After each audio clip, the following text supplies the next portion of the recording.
Howdy, folks. Happy Tuesday. We are one day away from the opening of most NHL clubs' training camps. There's going to be some interesting discussions. We have some news coming out of the Philadelphia Flyers, which was not welcome to their fan base. But we'll start with the pre-show. Go ahead, Russ. Well, some more news that's not welcome to a Philadelphia fan base is Ben Simmons announcing he is not going to be at camp, wants to be traded, will sit at home and count his money. And, it's an interesting thing because they want him to be there because they know if he's playing, he'll have a higher trade value. Now that he's sitting at home and waiting, of course, they can't get the same kind of deal. So they're really stuck now. And I got to be honest, I'm tired of this guy's attitude. And I would hope more teams would be in the NBA, but I don't think they would be. No. The NBA is just like, they're just like, yeah, come on. Our team will find, it's like. Honestly, you would think that, but the NBA clearly coddles to to me, they're a bunch of spoiled brats. Yeah, players run the league, basically. They're a bunch of divas and prima donnas. I mean, the act that James Harden played last year, where he purposely got fat in Houston, said that he wasn't going to try. And Yeah. if you look at the deal that they got from Brooklyn, they didn't get a half of what he was worth. No. And then all of a sudden he got in shape and everything was great in Brooklyn. Honestly, I know that there are guys with attitudes in hockey. There are guys in attitudes in every professional sport, Yep. but basketball, it seems to be worse. Maybe that's symptomatic of one of the reasons why I don't like basketball much anymore, because that kind of attitude is pervasive in the sport and not in hockey, and maybe in football. Football, I think. I'll tell you what's amazing to me. Like, I've told you reports and stories. Like, there's always been that one or two hockey players who kind of means well, always says what they're supposed to do and never do it. That's fine. But this is a different situation. This is a situation where this guy won't take a jump shot in the game. He won't shoot a three-pointer in the game. But every offseason will show himself in some sort of pickup game shooting three-pointers and shooting jump shots. And then when it comes down to the game and he has to actually do it live in Philly, he won't do it.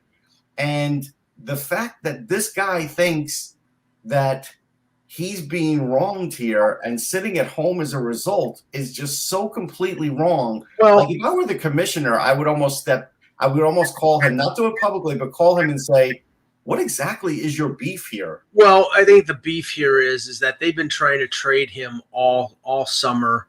They haven't found a deal which they think is equitable. Mm-hmm. And now they're going to carry it into the season, and he just wants to move on. I mean, honestly, it's like he's never going to be able to do anything to shake off the – he's a former number one overall pick. He's, him and Embiid were supposed to be the duo that brings a championship to Philadelphia. Trust the process is pretty much dead. Right. He's clearly not the, he's a good player, but he's clearly not the player that was purported to be when he was drafted first overall. And he probably just wants to move on. But they're trying to get I've heard that they were offered like Pascal Siakam from Toronto and a couple other, Yeah, but they want like multiple firsts, right?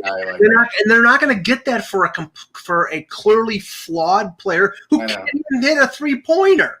I know, it's a crazy thing.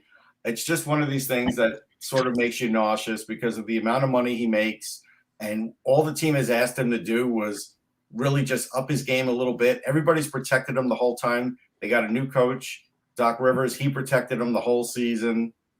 Yeah, but Doc Rivers didn't protect him in the playoffs. He basically outed him because they're either sitting him in the fourth quarter, or he was basically ordered not to take a shot because he was just he can't hit. It may be a mental block, but he can't hit a 3-pointer when it counts.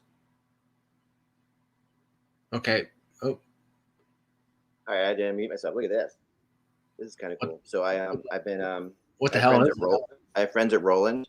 They make keyboards and synthesizers and stuff like that. Roland drum machines, yeah. Yeah, Roland drum machines. That they're famous for Roland drum machines. This is this is called an aerophone. This is like a you play it like a saxophone, but you can create like sounds from any kind of a wind instrument.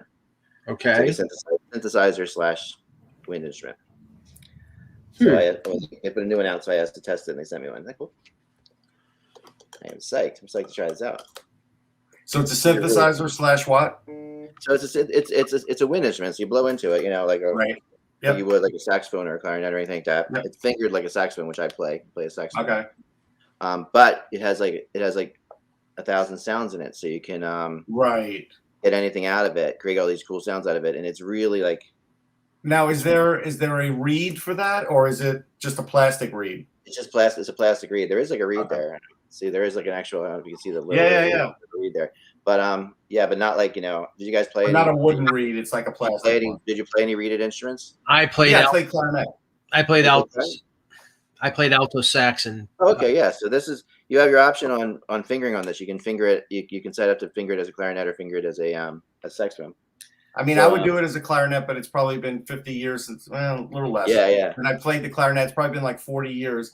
And I when I got out of it, I was just hitting all the high octaves. So it would probably take a little while for me. Oh yeah. Well, I have a saxophone. I pulled out for the first time in like 10 years, and I played alto, tenor, saxophone, played baritone, horn, I played trombone, played a bunch of different. I can play a bunch of different instruments, but saxophone was the main instrument in like elementary school and high school and all that stuff.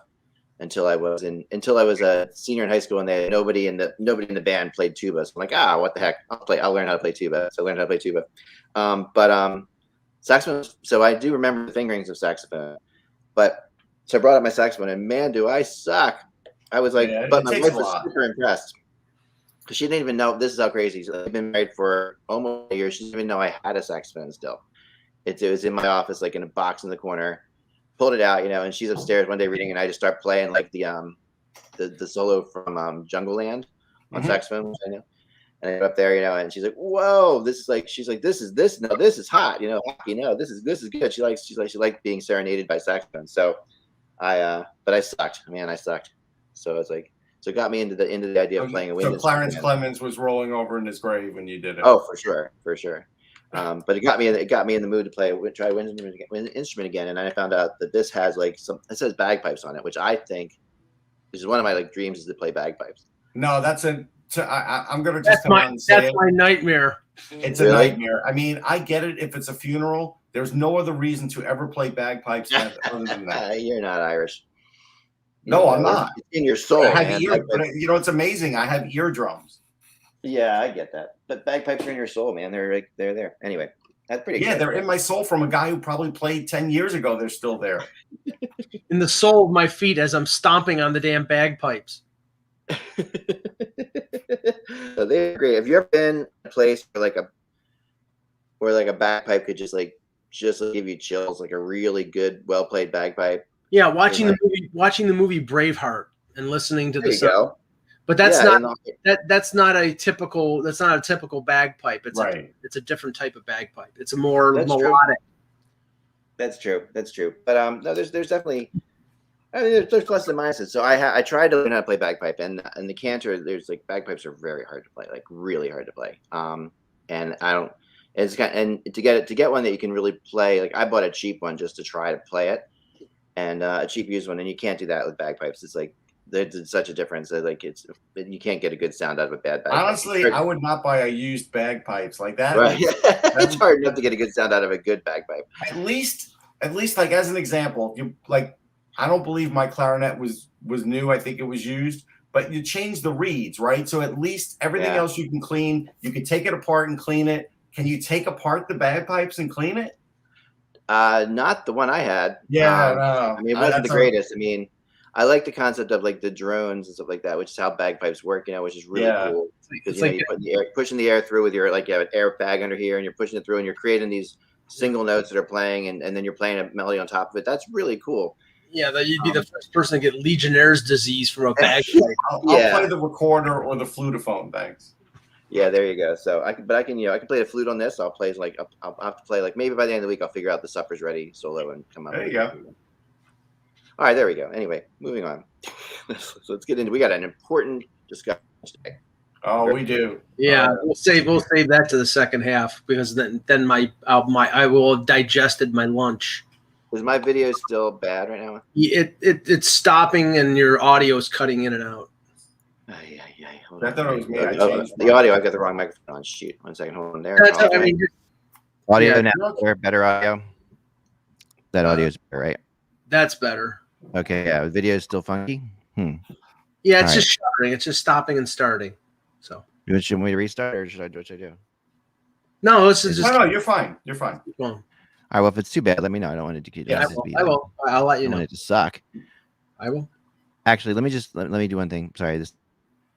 Mike will always let you know when it sucks. Don't worry. Okay, now he's completely stopped. Now he froze. I knew this was going to happen. I think he's changing okay. servers or whatever. Okay. Now you were locked there for a minute. Now you're. Yeah, I'm okay now. Yeah. Yes. Okay. I just switched my Wi-Fi to a different one. I think this will be better. That's good. Yeah, right. That's right. Yeah. All right, good. Here we go. The date would be. Oh yeah, the date. All right. Hello, Hockey World. It is Tuesday, September 21st. Is this the first day of fall? 2021. I'm Michael Agello, and you're not. I'm Russ Cohen. I think that's the 23rd, Eck. Is it? Mike, you're ignorant slut. And I'm Michael, and you're watching HockeyBuzzcast on HockeyBuzz.com. This is the podcast that comes every Monday through Friday to fill you in on the comings and goings in the hockey world. We got some news before we get into my main topic today, which is why the Buffalo Sabres will win the Stanley Cup. All right, so we're going to start off with Mike, though, who's got some news. Well, let's start with the news out of the Flyers camp, Russ. Some significant injury news to a key player. Yeah, Kevin Hayes had some sort of groin/core muscle surgery. Nobody was really 100% on which one. I didn't see the full injury report. AV wasn't 100%, but it happened just, skating around with the players. He felt it grab and boom, got surgery. So right. First thing is, I was telling Mike, in a regular, 82-game season, I can't remember the last time the Flyers started even the season, let alone camp, with the right amount of players that you were expecting to play for the team. Yeah, I mean, this is an interesting one because, Hayes last year came out incredible. Like only the first like 2 weeks or 3 weeks of the season. He looked just like he was on fire. Remember, he was unbelievable in the bubble. Like I thought that's the best I've ever seen him play. And then he came out last year really good too. But then last year, Kevin Hayes just really, it was terrible. For the most part last year, it was just an awful year. He was just, Kevin Hayes is good when he's holding onto the puck. Like he's a guy who shouldn't be getting rid of the puck quickly. He's good with the puck. He's a great stick handler. And he's tough to get the puck away from. And when he's confident, he's holding onto the puck and making good plays. When he's just getting rid of the puck immediately, like he was most of the year last year, he's very average, very not like a really interesting player at all. So I was hoping, really hoping for big things from him this year, and then of course, the terrible tragedy that was such. So I don't know how that was. At least 9 games, 10 games is what AV was guessing, and of course, you never really know until the guy's rehabbing. But with a guy like this, it's a lot of money off the salary cap too, and in a way, probably helps the Flyers in some strange ways that if they can put him on LTIR for a while. Maybe, but here's the other part of this though. Your initial thought is like, well, hey, this gives a shot to Morgan Frost, but the more you heard AV talk, the more I figured Frost is going to have to make it as a winger, because the minute he brought up Giroux, he was like, yep, we have flexibility with Giroux. So it's like he could have put the kibosh on it right then and there and said, no, Giroux is going to play left wing. I'm going to look for other options at center, but he didn't do that. This just eats me up, man. This is Alain Vigneault at his worst. But hold on, but I'm gonna finish it out. So go ahead. He didn't mention Scott Lawton as a possibility for center. He did mention Frost, and he did mention Tanner Lisinski. But I kind of see this is how I kind of see it working out, and this is regardless of how they play. This really almost has nothing to do with how they play. But I see it: Couturier, Giroux, Brassard. And then I think they're going to look for that 4C, because the 4C is the easiest spot to fill on this team. Nate Thompson. And it could be Nate Thompson if he could play every day. It could be Lisinski, or it could be a combination. So I still think, because of all the guys they brought in, that Frost is still going to have to play on the wing if he's going to make it. See, the thing is, and Vigneault is not unique in this.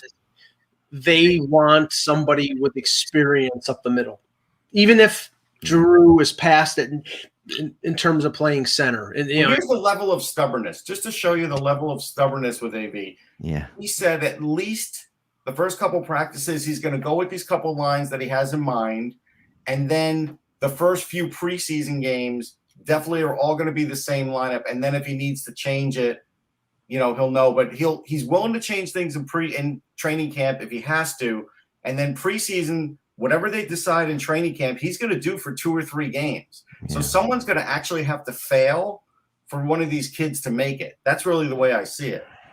And what it feels like. So if, the hope was, I think, that Giroux would play with Couturier again, and that would be right. I mean, that was the plan. Yeah, that was probably the hope. And that, because that definitely is where Giroux's at his best right now. There's no question about that.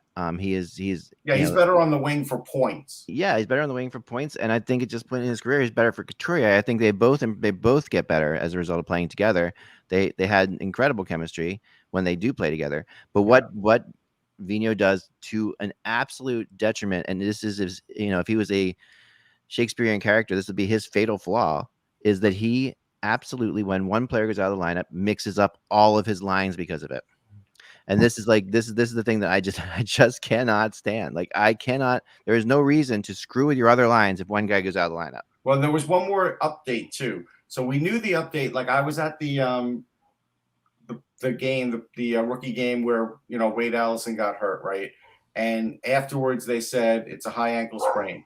Right. Today they said it was for an indeterminate amount of time. So even when Vigneault was asked about that, he goes, anytime I've ever seen an indeterminate amount of time, it means a very long time. Someone asked, can Wayne Allison, grab a spot on this team at some point?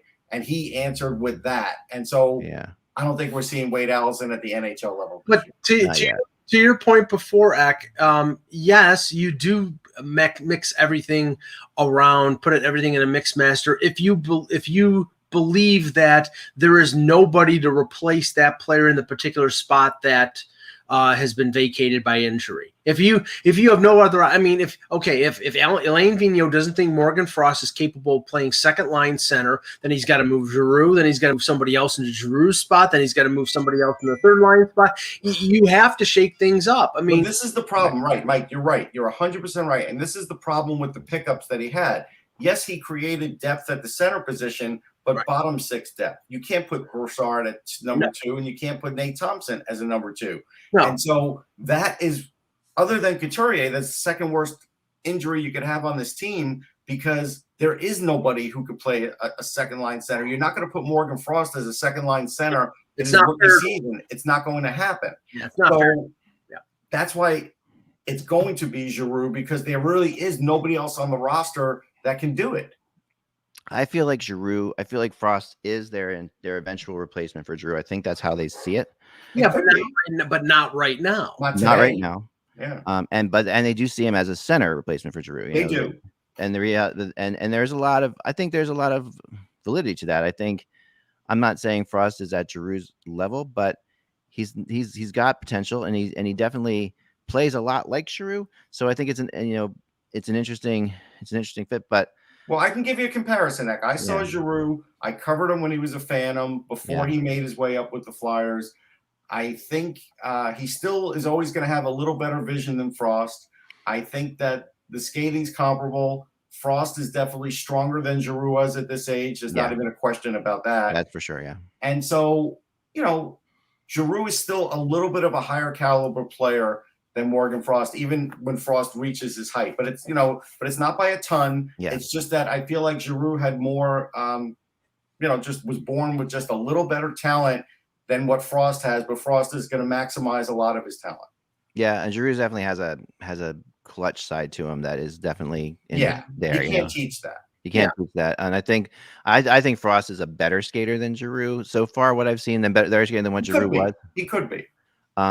And I think a lot of he's improved a lot. Yeah, I think a lot of that is just like the younger, and not just the younger legs, but even when Giroux first came in. When Giroux first came in, he was very much a playmaker. That was his game. Like he was a really, I felt like, at least the Flyers level, he was a passer. He was pass first guy all the time. Yeah.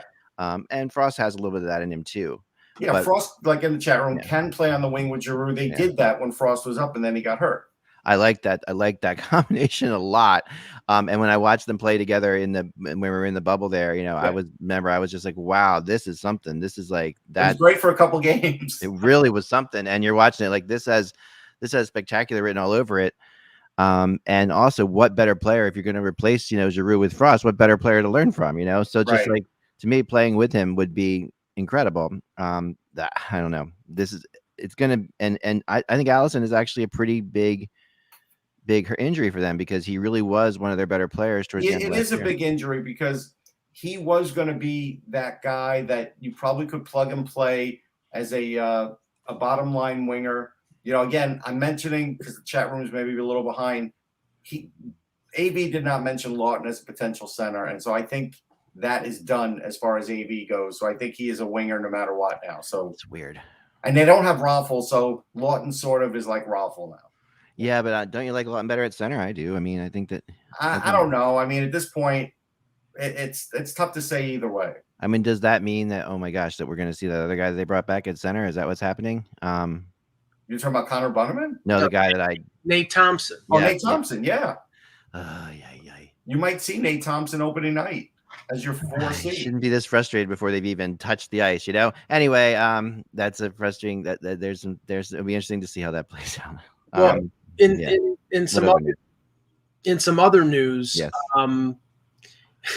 The Columbus Blue Jackets, Aaron Portzline just reported a few minutes ago that they have told Zach Ronaldo, who is under contract, that he is not welcome at training camp. The reason is that he has made apparently statements in social media that he, has not taken the COVID-19 vaccine, doesn't plan to. Russ, was that the insinuation? Yeah, he doesn't plan to. He came up with a word. I remember I texted it to a few people. It was like, I'm not an anti-vaxxer, I'm not an anti-masker, and he decided to create his own terminology. But basically the sentiment was, I'm not doing it. And the worst thing for Zach Ronaldo is he is an emotional guy and doesn't think things through all the time on the ice and off the ice. And this probably ended his career just now. Yeah. I mean, he's not a guy who can do that. Here it is. I'm not anti-vax. I'm not anti-mask. I'm pro-choice. What an idiot. I'm sorry. She's like, this is going to kill his career. What team is going to pick him up now? I mean, does he have anyone around him talking to him about what he should not say? Obviously not. Who knows? Can you imagine his agent? Like his agent's response? Oh no, his agent probably just said, "I don't know what you're doing here." His agent said, "You just cost me $75,000 because it's but good luck, because God, I'm pro-choice. That's what we went to. And obviously, he's not mean pro-choice like pro-choice of not taking the vaccine, and right? But that's just that you don't use the term pro-choice. The funny thing, Lord, before the pandemic, people who were anti-vax were sort of looked upon as, okay, that's their own personal choice. And now there is now there is a shaming going on of people who are not vaccinated. Now, I realized if I wanted to cover hockey games, if I wanted to live, as close to a normal life as I could, I was going to need to take the vaccine. I didn't particularly want to. I know I needed to. Yeah, but I can play the counterpoint. There's also a shaming for like me if I'm in a crowded place and I wear a mask. I've had so many people say, "Well, why do you still wear a mask? What are you afraid of?" And I even heard on television some nurses speaking and they were from North Carolina. Here's the interesting thing is, and I don't understand this sentiment, and then we'll get off it, I guess. The sentiment was, well, I'm not taking the vaccine because I don't know the side effects. But yet, if you get COVID, you do know the side effects, and that's going to be 100 times worse. Yeah, it's called death. That's what the the risk is just risk. If you're gonna base it on risk, you're crazy. Listen. I have kids, and when there were these, I don't know if you remember the rumors about vaccines, different kinds of vaccines causing all kinds of If you listen to Nicki Minaj. Right, and this was a big deal, and a lot of people, and even your pediatrician said, "Well, we don't know. We don't know. There's different kinds of things, and obviously don't know So we actually had our kids' vaccines done separately, because what they were used to do back then is they would mix them all together, and there was the rumor out there, which really was totally unfounded for the most part, I guess, was that if you mix the vaccines together, which is usually what they do, they give them all at once. That was one thing. But if you went in and we got them separately, which is 3 different shots, which kids hated, but you did it 3 different shots, that it was safer. That's how we did it, just because we didn't know, we were being careful. But it's still like we weren't going to not vaccinate our kids, not give our kids the measles shot. I mean, and now because there's a measles breakout, because there were so many people back then who did. I get the fear, and the fear is even worse to me than it's even worse when you're giving it to your kid than if you're giving it to yourself. Like you're sure. So to me, I'm like, oh man, what am I doing to this? This kid has no idea. He's not responsible for him or her. I'm responsible for him or her. And my wife and I used to have this expression: "It's your turn not to kill the baby." That was something that we used to say to each other around here all the time. Yeah. So that, so it's like, it's a real big deal. But yeah, this is, anyway, I don't want to get political, but Right.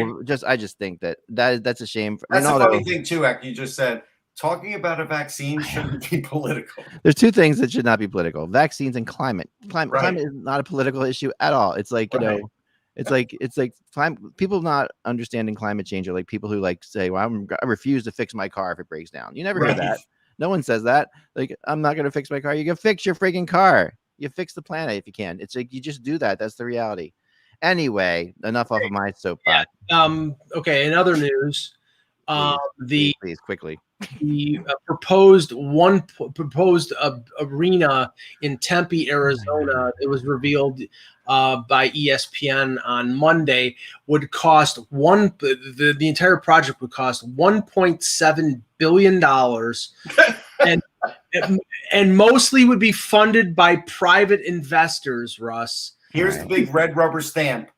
Denied. This is not going anywhere. It says it would seek city sales tax revenues to help pay $200 million in additional costs. So you're talking $1.9 billion. Not happening.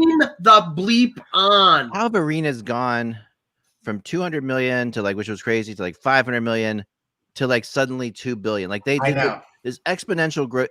For hockey size arenas. I'm not even talking about football size arenas, where the California basketball team is playing. In this instance, we're not talking about just an arena. They're talking about building, like Gila River, building restaurants and everything else around it. So it's a development. That's what they're talking. I get that, but those restaurants are still. You still shouldn't be in the $2 billion range. No, I agree.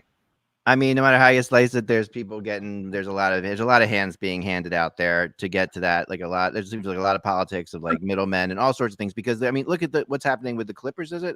Or the Warriors? The Warriors, I think, right? The Warriors. Their new arena is a $2 billion arena. They're building an arena, No, they've already the goals. The Warriors, I'm not sure. Maybe the Clippers. Who is it? Who does Ballmer own? The guy from Microsoft. Clippers. Yeah, the proposal for the new arena for them, $2 billion. Yeah, because they're playing at the Staples Center. They're playing with the Lakers play. Right, a $2 billion basketball arena. Think about. That's because it's LA and real estate's so ridiculously expensive there. So yeah. Okay, but here Ek makes a good point. The Arizona Cardinals got their second stadium that I remember from the taxpayers.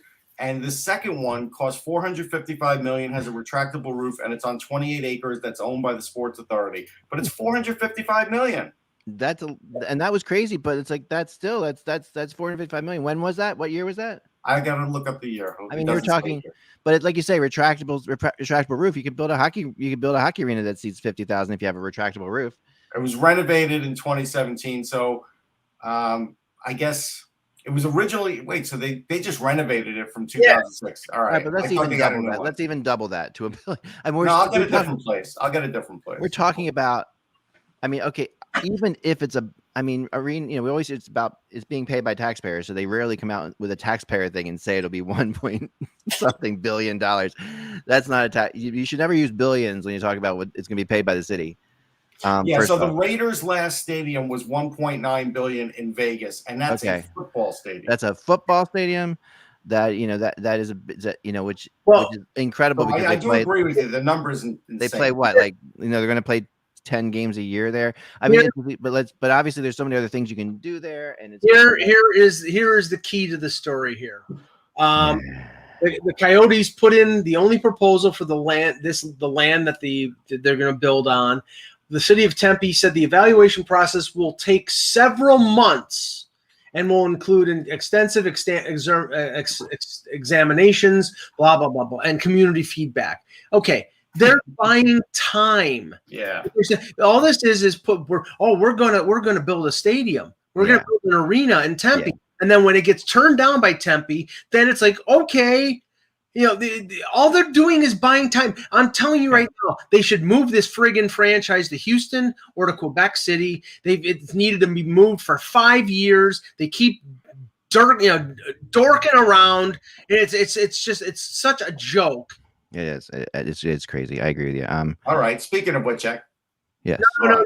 We got a couple. We have one more. Okay. Couple more minor items. PTOs. Bobby Ryan signs a PTO with the Detroit Red Wings. Interesting, because I was thinking to Fordham. They know what he's about. Curious to why they do the PTO and not just like maybe Bobby Ryan thinks he can go in there and get more. Maybe he's negotiating with somebody else and thinks he can get more. Right. Maybe they're doing him a favor to let him play, and maybe he gets a contract someplace else. Where we know based on what Kevin has told us, they want to give their youngsters right. So they're doing him a favor. Yeah, right. They're doing him a favor. And the other one is Alex Galchenyuk signing with a PTO with the Arizona Coyotes. Now that one a little bit. Galchenyuk practices and trains in the off season in Arizona. I really think that that he'll end up there. I think he's gonna, but I think that I'm just surprised that Galchenyuk couldn't sign anywhere. I thought he was not that terrible last year. No, he was okay with Toronto, but I don't think this is the sole reason why Toronto didn't bring him back. But I do think that giveaway in Game 5 of the first round. That replay would be played over and over again if they had brought him back. But yeah. Well, I mean, they're going to have. No, I get it, but I mean that's yeah. I mean, they've had plenty of players that have had giveaways. They have, and he actually, for the first time in his career, looked really comfortable on a team. I thought he looked pretty good. He played well. I mean, they're going to replace it. He scored some goals, right? He had, what many goals did he have? He had 1 goal in the playoffs. I mean, the regular season. 7 or 8, I think. Yeah, not bad for a short amount of time. I mean, that's like, when you lose time, you got to replace these goals somehow. It's like, not a lot of goals, they think they have the players to replace them. That's why they brought in Gusev. They think Gusev, if they sign Gusev to a contract, they think Gusev will be a better replacement for him in that spot than Gusev obviously has talent, but the other thing is, I mean, he's obviously not worked out in so many places. And Florida, who really liked him and went out of their way to bring him in last year. Galchenyuk has been on 6 teams. Oh no, I'm not debating that. No, you're right. But Gusev to me is like Galchenyuk, but also Russian. So it's like there's like another level to this to me, which is like if he doesn't work out, he just. Galchenyuk is American and Russian, so it's half the same. That's true. That's true. But I'm saying like there's always the fear that Russians are just collecting paychecks, and sometimes that's not. Obviously, that's a stereotype, but with certain players, it does. Owners and GMs will tell you that it really felt like that.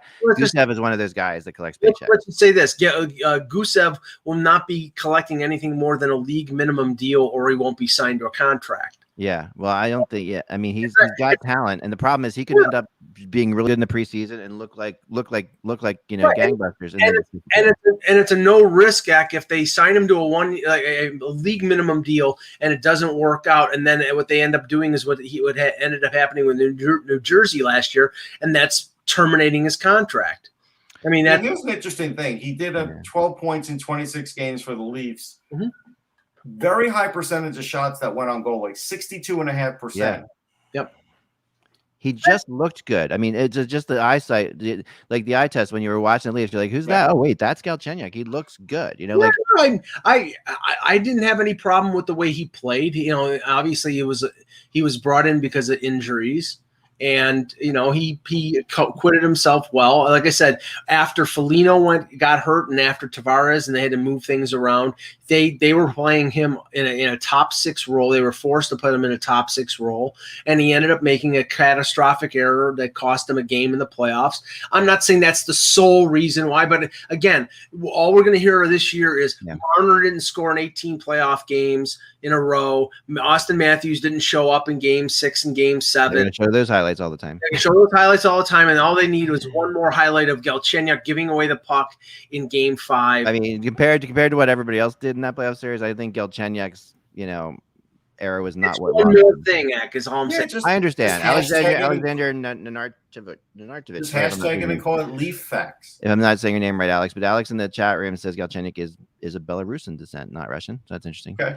I did not realize he was from Belarus. I'm sure we could find a few more bad things about the Leafs if we want, but we don't have time. Belarus is one of my favorite hockey teams. Whenever they play in these, whenever they make it to a tournament, they always just feel like they've got a lot of spunk to them, nobody ever says anything bad about Belarus. Everybody feels bad for them all the time. They just have spunk. I remember when Belarus played Germany. It was Belarus playing Germany. This is one of my favorite moments of covering the 2010 Olympics.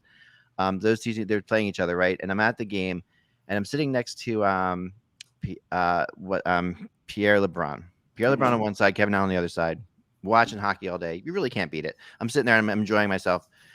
And Pierre's like, well, I'm trying to find a story. I'm trying to find some kind, some reason, Belarus would hate, with them, something these teams would have against each other. And I'm like, it's not hard to find Belarus and Germany, right, Mike? I mean, Mike's the history guy. Belarus, they really were annihilated by Germany. The problem with Belarus is they've never had a good goalie. I'm looking at the list here. It's Andre Mezin, Kevin Lalonde. You remember him? Yeah. Stefan Gorachev. I remember him. Right. They don't have a good goalie. Just furthering the Ronaldo story. Yeah. John Davidson said that Ronaldo is not vaccinated and not welcome at camp. He's going to go to the Cleveland Monsters AHL camp that opens up later this month. They're going to let him They're going to let him play there, though. I mean, that's kind of crazy. That's what it sounds like. That's weird. As an organization, I don't know why you would let that guy do that, because if you're not, he could start affecting the guys that you might need to call. Yeah, if you're going to take a stance, take a stance. That's really half-assed to me. That's like. Well, I mean, the thing is, though, they might have a problem with the PA if they say, okay, we're denying you the right to work because you're not vaccinated. I don't know. Legally, they might not be able to do that. Well, legally, a lot of other businesses have done it. A lot of businesses are doing it. So I don't know. It's not a mandate, I guess, but it's almost a mandate in the NHL. Yeah. I mean, look, here's what they could do, Mike. They could just say, "Don't show up, and we're paying you." They could do that any day of the week. Sure. Yes, they could. Yeah, that's true. We are running out of time, so I want to get to our big topic for today. I was going to say one last thing. Jim Hewson, the longtime voice of Hockey Night in Canada, who did not broadcast at all last year, announced his retirement after 42 years. I heard Jim Hewson broadcast on CHCH in Hamilton. He used to do Leaf games. And great longtime announcer. And I do know that there's a significant portion of a certain large fan base in Canada that is popping champagne bottles at the retirement of Jim Hewson. But I'm not one of them. I just, I thought he played it fairly down the middle most of the time. But I know a large members of Leaf Nation are ecstatic that he's such a thing for Hockey Night, such a Hockey Night in Canada staple to me, that stuff. Well, Chris Cuthbert did a fantastic. I know Cuthbert is the number one guy to me, but Houston's got a great voice. He knows how to call a game. I like and he's been super nice. I mean, whenever I've met him, whenever I've been around him, I mean, I've sat with him and had media meals with him and stuff like that. Yeah, no, I've met him a few times. Said he's a very nice guy. I've never noticed Jim Houston's Leaf hating calls, but whatever. No, neither have I. But I'm sure people in Toronto. You know what it is, Russ? I'm sure there's a webpage somewhere with all of them. You know what it is, Russ? It's like the Joe Buck thing. Every fan base thinks Joe. Yeah, that's what it's like. Okay. Joe Buck hates their team. Yes. And Joe Buck is playing it down the middle, but they want Bob Cole. Bob Cole was an unabashed Leaf fan. Right. The middle for some fan bases is not the middle. Like to play it down the middle for Toronto, you are definitely more leaning Toronto than you are, because playing it down the middle is just like not hating the Leafs essentially. Right. You gotta like, it's or That's saying true. one bad thing. Or actually I would say playing it down the middle for Leaf fans is saying good things about the Leafs. I should switch that around. Saying good things about the Leafs. If you're just playing it straight down the middle and not saying good or bad things, you're not playing down the middle with Toronto fans. So that's just the way the fan base is, and they're super passionate. Speaking of passionate fan bases, moving on to why the Buffalo Sabres, folks, will win the 2022 Stanley Cup. All right, I'm going to give my little quick synopsis. Then you guys are going to debunk it if you want to, or you can agree with it if you've been swayed. I'll see what you have to say. Thanks. Please approach this with an open mind if you could, because let me get my pillow. Without an open mind, none of this makes any sense. All right, I'm going to start with this. The Sabres have everyone right where they want them. Okay. The purpose of an open mind is to close on something. Okay. All right. No. When you go through and you read the Sabres previews all over the NHL, people are probably more likely saying terrible things about them and talking about how bad they're going to be, how bad they were, how the best thing that could happen for them would be to get the first pick next year, and that's where they're heading, right? And I get all that, and that wouldn't be it's never a bad fate for anybody to get but unfortunately for the Sabres fans, you're going to win the Stanley Cup, and this is why. So, to rule the Sabres out would be really foolish. This team, towards the end of last year, after, once Granato got in there, once they got rid of the other coach, once they started playing Jeff Skinner in a regular role that he should be played in, and started to find their groove, and they started beating teams they weren't supposed to beat. Teams were trying to make the playoffs. I mean, the Flyers' season was ended by a back-to-back loss to the Sabres. They were actually, they took him out. They knocked the Flyers out of the playoffs. They had some spunk to them, and a lot of that came from the fact that they're under a Coach John Granato, who I think is their probably one of their biggest assets right now because of the kind of team they are. They are a young team that needs that is dying for confidence. Okay, confidence is at an all-time low, and when the confidence is an all-time low in hockey, it just doesn't work. The obvious thing that people were going to say right off the bat is the Eichel situation is horrible, which it is. There's no two ways about that. It's got to be, but it's going to be resolved. It's going to be resolved one way or the other. We're going to see either Eichel come in and for some reason just continue to play for them and then kill it, which I don't think is going to happen, or he's going to be traded for what I think is going to be a good return. I mean, we've talked about it before. If you add a guy like Alex Tuch into this lineup, they are better. They're better. And if they were going to get a good return, they'd have traded him already. Yes. At some point, they will get a good return. That's okay. But let me finish. It's gonna depend on surgeries. Finish. Depend on the surgery and stuff like that. The latest thing on the Eichel situation I've heard is that one of the big things that Brisson is doing is trying to get him traded to a team that will allow him to have the surgery once. That's a big part of this right now. So that's what's going on right now. Anyway, right. But that team is not going to pay full value. Perhaps, but they'll still be better than they will be without Eichel at all. They're going to get something back. I'm throwing Alex Tuch out there. That's a really good. He's a Buffalo area guy, like you've said many times, Mike. That's if you add him in the lineup, suddenly they're better.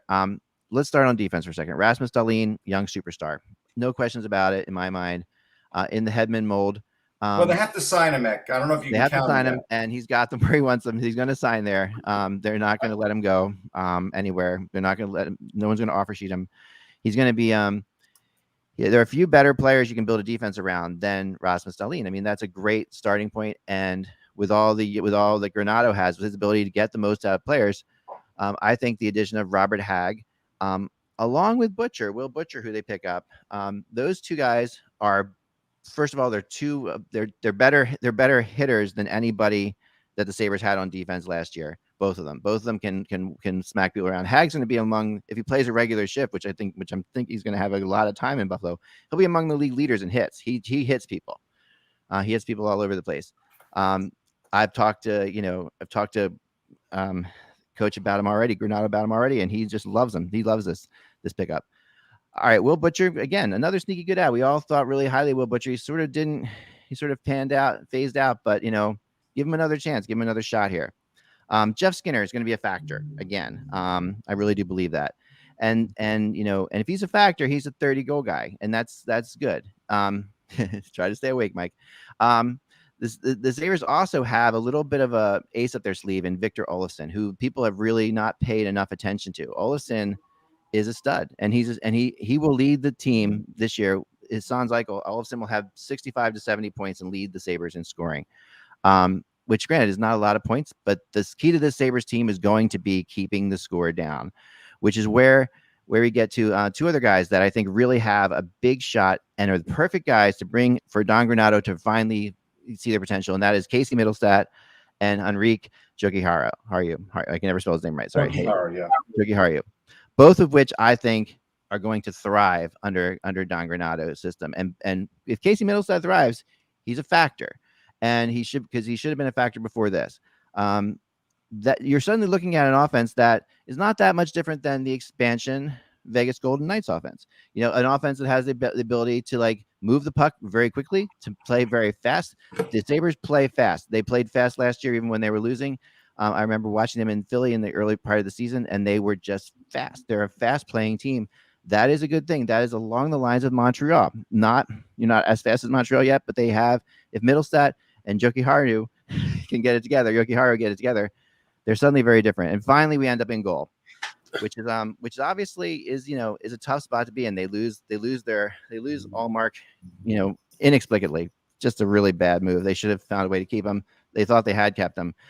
But what they do is they bring in two guys that are known for giving their defense confidence, like two guys that really absolutely have also shown the ability to at times, although not consistently, but at times get hot. Craig Anderson and Aaron Dell are both.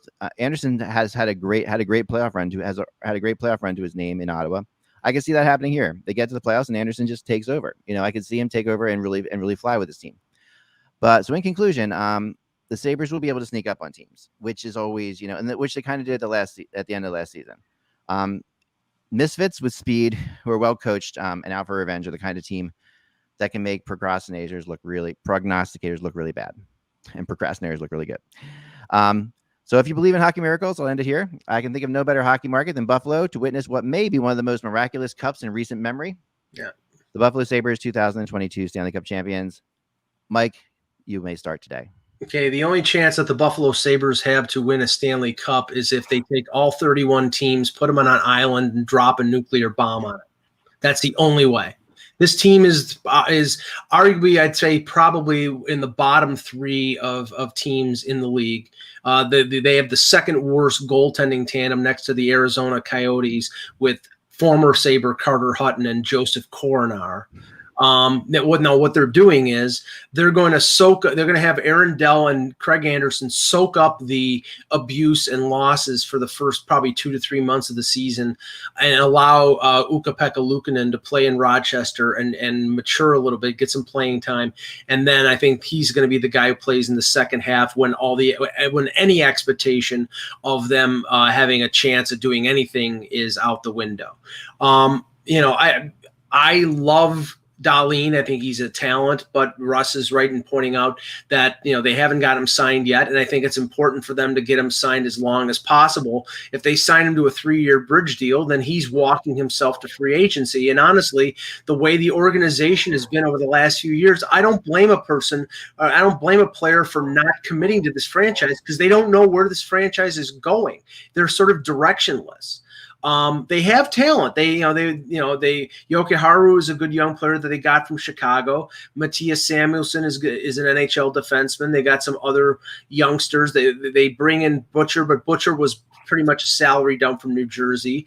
I like Cousins. I like Middlestat. They have some young guys who I think will start the year in Rochester, like Brett Murray, who's a big winger, who I saw at the rookie scrimmages, who might have a chance. But if you look at the additions that they made in the offseason, they brought in a bunch of 4A players like John Hayden and Drake Kajula and Ryan McGinnis and Vinny Hinostroza. These are guys who are roster fillers.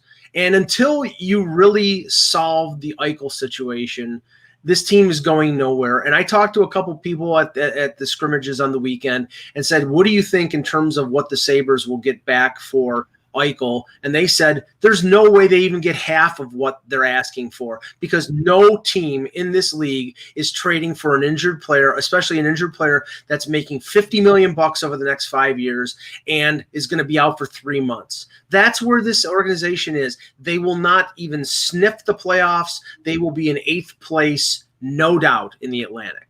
Right. Okay. All right. So I'll answer Funky in the chat room first. Abdul the Butcher was at a signing a couple of weeks ago, and apparently he has branded forks. If you don't know what that means, just go look it up. So as far as the Sabres go, I don't even know if I could put in the time and the effort to break down this team, because they haven't put the time and effort to put together this team. They're not even at the cap yet. They're going to be when they sign Darlene, which will be a day before camp, 2 days into camp, whenever that is. Right. But the Coyotes are outspending them by $12 million. Like, that's embarrassing. Like, it's just, like Mike said, they've got a lot of filler here amongst some young talent mixed in. They don't have enough defense or goaltending. They don't have anything beyond the top 6 that's going to do anything. They are either the worst team or the second worst team in the league. And not that I want to debunk what X said, because it was brilliantly bad, but Jeff Skinner had 4 goals and 6 assists the last 2 months of the season. So if that's progress, so be it. It's better than no goals. He was up 400%. Oh, okay. For paying them the money they're paying him, it's better than no. He's up 400% from the first half of the season, which I think is something. It's progress. It's progress when you compare it to the fact that possibly the biggest overblown blowhard coach, Ralph Kruger, was putting him on the 4th line out of spite, and he wasn't scoring any goals because he was getting 9 minutes a night, to actually playing in the spot where he should have been playing, which was, first or second line left wing. I mean, this is the thing. This is the thing that this organization can't shake off right now. When you're paying a winger $9 million to be a top line left winger, and then you go out in free agency and spend another $8 million on another left winger. Yeah, that just shows you that this is an organization without any common sense and without direction. And I could that be attributed to Ralph Kruger, because Ralph Kruger had a lot of sway at that point, and you had a young general manager who was probably taking his marching orders from the Pagulas and from Kruger. Yeah, I think some of the moves that Kevin Adams has made since then have been okay. But this is a team that is directionless. They don't know where the hell they're going. I just think it's odd that we don't even hear updates about Darlene's contract negotiations. We hear nothing. Yeah. No, I do agree with that. I don't think they'll be directionless, Mike, only because I do believe in Granato, and I think Granato will get them going. He can, but in a direction. I think they will. I think you could say the overall. Okay, if you're talking about the way they're being built as directionless, I get that. I believe in Granato and his ability to get the best out of young talent, because he showed at the end of the year. But you can't make chicken salad out of chicken bleep. You can't. Yeah. And then they're going to lose a lot of games. If he makes them closer, that's what happens. But they're going to lose a lot of games. Yeah. No, they are going to. They are. I think they will have something. Their direction. And a harvest night. That's great. Yeah, I mean, listen, they are. They're completely unknown in my mind. Like we really don't know what the heck they are. I think we know. I don't. I disagree with that. I think we probably. Know. I mean, we know some. We know to a degree. Yes, we do, but we don't. But we don't know what's going to happen with the Eichel situation yet. So we don't know that. It was probably too early to do this team, but I wanted to do them because I thought it was the time to just. Because I don't know the Eichel situation is going to be fixed anytime in the near future. It feels like it's not. So to me, I think that, we should go with, I thought it was the time to go with this and see, because if Eichel does return, which is always possible, that he could actually come back and play. I mean, that as much as people say they're going to trade him, who knows? If they can't trade him, they're not going to, if they don't get they are not going to do a trade like they did, Well, they're not going to do a Ryan O'Reilly trade. Right. I was going to say the Ryan O'Reilly trade. They're not going to repeat that because that was such a disaster for them. So they'd rather try to just get Granato in a room with Eichel and say, let's do what we can do. Let's play hockey. There's only one way to avoid a repeat of the Ryan O'Reilly situation, and that is allow him to get the surgery that he wants, have him come back, have him prove that he's healthy, and then you can trade him. The problem is they won't do that. Here's a press release from a line from the press release from the 2022 Tim Hortons Heritage Classic. It says, it'll showcase the number of top players in the NHL. The Sabres are led by 2018 first overall pick Rasmus Dahlin and Captain Jack Eichel, as well as Kyle Okposo, Jeff Skinner, and Dylan Cousins. If they're depending on me to buy tickets based on that, I'm not buying a ticket. Yeah. Don't worry, it'll be 25,000 Leaf fans. It is interesting that they would put Eichel into a press release like that. Well, he's still on the roster. They have to. Yeah. Yeah, I mean, but it is like, you could get them on false advertising there, at some point, because the chance of him playing that, I would like to call him up and say, I'll buy this ticket if Eichel plays in that game. You can guarantee me he's going to play in the game and not for Toronto. It would be nice if 20% of the Sabres season ticket fan base could actually see their team. That might be their only opportunity to, because they can't cross the border. True. I mean, I think that, listen, here's the thing. This is really a situation where I think that Kruger messed up a lot of players on that team, and Skinner was obviously was the most blatant one, because you could see it clearly, because he went from such a good scorer to an absolute, like you said, a 9-minute a game player. But he wasn't the only one that was screwed up by Kruger, and the breath of fresh air. I talked to a couple of Sabres players in preparing this, just like the breath of fresh air that they got from their coach when Kruger left was noticeable, and it's going to continue, and listen, they know where they're at. They know where everybody's hating them. And to me, in this sport of hockey, we have seen that a team that everybody says is going to suck sometimes doesn't suck. Okay, so answer this question. For the Leafs, Panthers, Canadiens, Senators, Sabres, who are they better than? Well, they're going to win the Stanley Cup, so I guess they're better than everybody. No. I don't think they are. I can't sit here and say they are better than any of those teams. They're the worst team in the division. Obviously, right now, if we're just to put our, from what we've seen and what we know and what we think, they're the worst team in the division. But I also thought Vegas was the worst team in the division their rookie year, and they weren't. This isn't a rookie team. Forget Vegas. It has nothing to do with it. They're a worse roster than the expansion Seattle team. Yes, they have a bunch of, like I said, spot holders, and I'm not saying Granato had a very positive effect on Middlestat last year. Middlestat played very well under him. Yeah, and that's big. Cousins is a very good young player. Yes. So there are pieces that will benefit from the coaching of Don Granato. I think Dahlin played a lot better under Granato. The young players will, but there's not a lot of there after that. There's no Reinhardt. There's no there's no Eichel. There's no Ristolainen. You've got no goaltending. You've got Methuselah in net in Craig Anderson. So it's I'm going to read you. Here's the odds from VegasInsider.com. Arizona Coyotes are 15,000 to 1. The Red Wings are 15,000 to 1. The Sabres are 20,000 to 1. There you go. Well, I'm telling you, if you're a Hockey Buzz listener or reader, you got to go out today and put $100 on that team, because man, what is that? You put $100 on that? Do not do it. Not do it. You're opening yourself up to a class action lawsuit. If you Of course, I'm kidding. I don't gamble. You should never gamble. Remember, this is only an expedition. Please, no wagering. This is not. We're not doing that. Okay, so don't even put shekels on it. It's not happening. Don't even put shekels on it. But if I was in Bitcoin, if I was in Vegas today, I would put $10 on it, just because. What is that? That would be what? Yeah, and then you would tweet out the ticket. I would win $500,000, right? So hey, I'll take it. $100,000. Right. All right. So we'll see. I mean, at the end of the day, someone will be right. Someone what, Ek? You hit on something. That should be their marketing plan for this year. We'll see. For the Sabres. We'll see.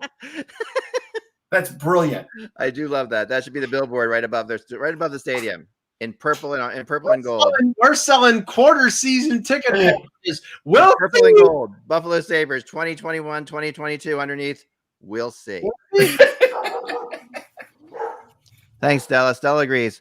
That's perfect. All All right, that's all the time we have for today. Tomorrow we'll be back with another team. I got to spin the wheel of magic to see who it's going to be, but we'll figure it out soon. It'll be probably a team that's easier to make an argument for winning the Stanley Cup than the Buffalo Sabres. Remember, without the buzz, it is just hockey. We will talk to you tomorrow.